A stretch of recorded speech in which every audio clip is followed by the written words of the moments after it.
Period లో 5 సంవత్సరాల్లో 3,30,000 కోట్ల రూపాయలు అప్పు చేస్తే దాదాపు 70,000 కోట్ల రూపాయలు డెఫిసిట్ ఉంటే దాదాపు 40,000 కోట్ల రూపాయలు కరోనాకు ఖర్చు పెడితే ఇది కాక ఆయన ఉన్నటువంటి 5 సంవత్సరాల్లో 2,70,000 కోట్ల రూపాయలు డైరెక్ట్ గా డీబీటీ ద్వారా ప్రజలకు పంపిణీ చేస్తే అలాంటి వ్యక్తి చేసినటువంటి అప్పులు టోటల్ గా కలిపితే 3,30,000 కోట్ల రూపాయలు. చంద్రబాబు నాయుడు గారు ముఖ్యమంత్రి అయిన తర్వాత గతంలో 4 లక్షల కోట్లు ఉంటే ఇప్పుడు వచ్చిన తర్వాత కేవలం 1.5 సంవత్సరంలోనే 3,30,000 కోట్ల రూపాయలు ఇప్పటికి అప్పు చేసినారు.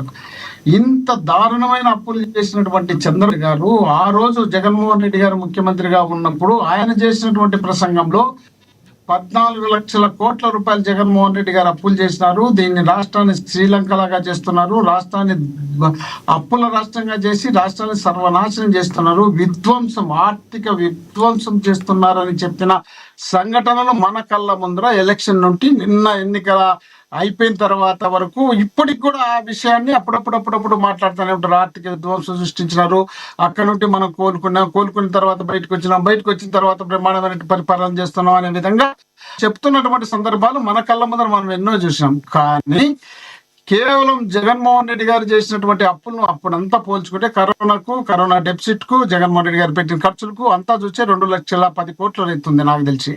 కానీ ఈ కొంత టైంలోనే ఆయన ఇచ్చినటువంటి డైరెక్ట్ జనానికి ఇచ్చినారు, ఇండైరెక్ట్ గా దాదాపు 2,50,000 కోట్లు ఇచ్చినారు. రాష్ట్ర చరిత్రలో ఏ ముఖ్యమంత్రి చేయని విధంగా ఆంధ్రప్రదేశ్ కు సంబంధించినటువంటి ప్రత్యేకమైనటువంటి సచివాలయాలు కానీ అనేక రకాలుగా వాలంటీర్ వ్యవస్థ కానీ అదేవిధంగా సచివాలయానికి సంబంధించినటువంటి సెక్రటరీలు నియమించే కార్యక్రమం కానీ అనేక రకాలుగా చేయడంతో పాటు ఈయన ఇప్పుడు మా సోదరుడు చెప్తున్నాడు విజయశేఖర రెడ్డి గారు మద్యంలో కుంభకోణం జరిగింది, ఇసుకలో కుంభకోణం జరిగింది, రకరకాలుగా చెప్పుకుంటూ వచ్చినారు. సరే ఆయన ఇష్టం ఆయనకు, ఎందుకంటే ఒకవేళ రాజకీయంగా నాకన్నా చిన్నోడు అనుకుంటా దాని మీద చంద్రబాబు నాయుడు గారి గురించి పూర్తి ఆయనకు అవగాహన ఉండకపోవచ్చు. నేను ఎందుకంటే ఫుల్ టైం రాజకీయాలు ఉంటాయి కాబట్టి నాకు తెలిసి విజయశేఖర రెడ్డి గారు ఏమేమి వ్యాపారాలు చేస్తారో నాకు తెలియదు, కానీ నేను ఫుల్ టైం రాజకీయాలే ఉంటాను. పిల్లప్పటి నుండి దాదాపు రాజశేఖర రెడ్డి గారు ముఖ్యమంత్రిగా ఉన్నప్పుడు, ఆయన విద్యాశాఖ మంత్రిగా ఉన్నప్పుడు, నేను హై స్కూల్ అయిపోయిన తర్వాత డిగ్రీకి వచ్చిన తర్వాత కూడా నేను రాజశేఖర రెడ్డి గారిని ఫాలో అవుతూ రాష్ట్ర రాజకీయాలను స్టడీ చేస్తున్నాను. అదేవిధంగా చంద్రబాబు నాయుడు గారు ముఖ్యమంత్రి అయిన తర్వాత అప్పటి నుండి ఇప్పటి వరకు నేను స్టడీ చేస్తున్నాను ఉన్నాను. కాబట్టి ఈయన చెప్పినట్టు చంద్రబాబు నాయుడు గారి గురించి ఆయనకి ఎంత తెలుసునో తెలియదు, నాకు తెలిసేంత వరకు. ఇప్పుడు ఆయన ముఖ్యమంత్రిగా ఉన్నప్పుడు, చంద్రబాబు నాయుడు గారు ముఖ్యమంత్రిగా ఉన్నప్పుడు 95 నుండి 2004 వరకు ఆయన ముఖ్యమంత్రిగా ఉన్నాడు. అప్పుడు ముఖ్యమంత్రిగా ఉన్నప్పుడు రాష్ట్రంలో ఉన్నటువంటి పరిస్థితి ఏముంది? దాదాపు 8 సంవత్సరాల 8 నెలల 13 రోజులు ఆయన ముఖ్యమంత్రిగా ఉంటే ఆ రాష్ట్రంలో దాదాపు 7 సంవత్సరాలు మన ఆంధ్రప్రదేశ్ ఉమ్మడి రాష్ట్రంలో కరువు వచ్చింది.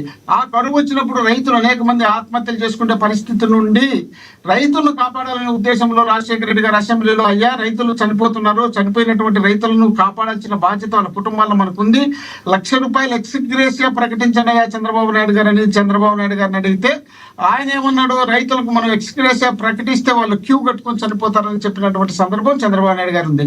ఆ తర్వాత చంద్రబాబు నాయుడు గారి ముఖ్యమంత్రిగా ఉన్నప్పుడు, బాబు మనం కరెంట్ ఛార్జీలు విపరీతంగా పెంచిన ఛార్జీలను తగ్గించలేని పరిస్థితుల్లో ఉన్నాం, కరెంట్ ఛార్జీలతో పాటు ఒక్క ఉచిత విద్యుత్ కనెక్షన్ ఇవ్వాలంటే 5,000 రూపాయలు తీసుకోవాలి. అది తీసుకున్న తర్వాత మన కనెక్షన్ ఇచ్చే పరిస్థితి లేదు. అనేక రకాలుగా ఇబ్బందులు రైతులు పడుతున్నారు. రైతులు బిల్లులు కట్టలేని పరిస్థితి ఉంటే వాళ్ళ కుటుంబాలను కేసుల్లో ఇరికించి లాస్ట్ కు రైతు దొరక్కపోతే వాళ్ళ భార్యలను తీసుకుపోయి జైల్లో పెట్టినటువంటి సందర్భాలు ఉన్నాయి. బాబు దీన్ని తగ్గించుకో బాబు అని రాజశేఖర రెడ్డి గారు చెప్పితే చంద్రబాబు నాయుడు గారు ఏమన్నారు? మీరు ఉచిత విద్యుత్తు ఇంకో నినాదంతో ముందుకెళ్తున్నారు. ఆ ఉచిత విద్యుత్తు నినాదంతో ముందుకు వెళితే ఆ ఉచిత విద్యుత్ పైన తీగలు ఉంటాయి కదా, ఆ తీగల పైన మనం బట్టలు ఆరేసుకోవాలి కానీ కరెంటు దొరకదు అనే ఆలోచనను చంద్రబాబు నాయుడు గారు ఆ రోజు చెప్తే, చంద్రబాబు నాయుడు గారు మీరు ఈ విధంగా దరిద్రమైనటువంటి ఆలోచన మీకు ఉన్నప్పుడు, రైతులు ఇబ్బందులు పడుతున్నప్పుడు, రైతుల కోసం నేను ఆమరణ నిరాహార దీక్ష చేస్తున్నానని హైదరాబాద్ అసెంబ్లీ దగ్గర రాజశేఖర రెడ్డి గారు ఆమరణ నిరాహార దీక్ష చేస్తే ఆ ఆమరణ నిరాహార దీక్ష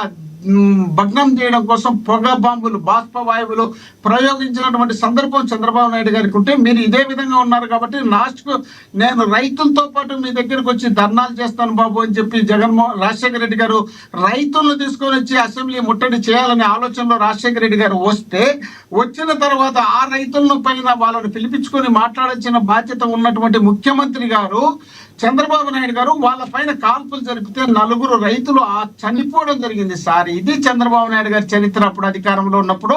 ఆ తర్వాత చంద్రబాబు నాయుడు గారు మళ్ళీ 14 నుండి 19 వరకు ఎలక్షన్లలో ఇచ్చినటువంటి హామీలు, విపరీతమైన హామీలు, అప్పుడు పవన్ కళ్యాణ్ గారు, నరేంద్ర మోడీ గారు వీళ్ళందరూ కలిసి దాదాపు 660 హామీలు ఇస్తే ఆ 660 హామీలు నెరవేర్చలేని పరిస్థితిలో చంద్రబాబు నాయుడు గారు ఉంటే వాటిపైన అసెంబ్లీలో పదే జగన్మోహన్ రెడ్డి గారు మాట్లాడుతుంటే వీళ్ళకు సంబంధించినటువంటి ఎమ్మెల్యేలను జగన్మోహన్ రెడ్డి గారిని వ్యక్తిగత టార్గెట్ పెట్టి మాట్లాడే పరిస్థితి. వాళ్ళు మీరు అంటుంటారు చూడు, ఈ రోజు భాషలతో మాట్లాడినారని, ఆ భాషలతో వీళ్ళకి సంబంధించినటువంటి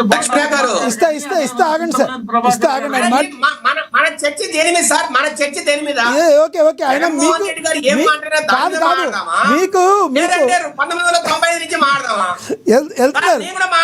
కాదు సార్, ఆయనకి ఎట్లా హైదరాబాద్ కు కడప గుండాలు పంపించి మత వైపు యోషం రెచ్చగొట్టి ఎట్లా 100 మంది ప్రాణాలు తీశాడు?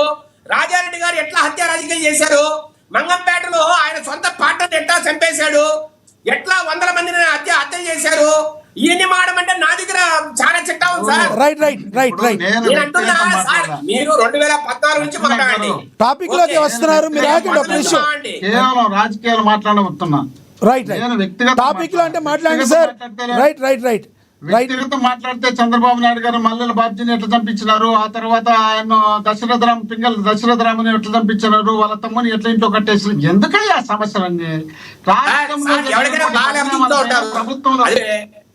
శేఖర్ రెడ్డి గారు మనము మోహన్ రెడ్డి గారికి నా సైజు చెప్పేది 2014 నుంచో 19 నుంచో మాట్లాడండి.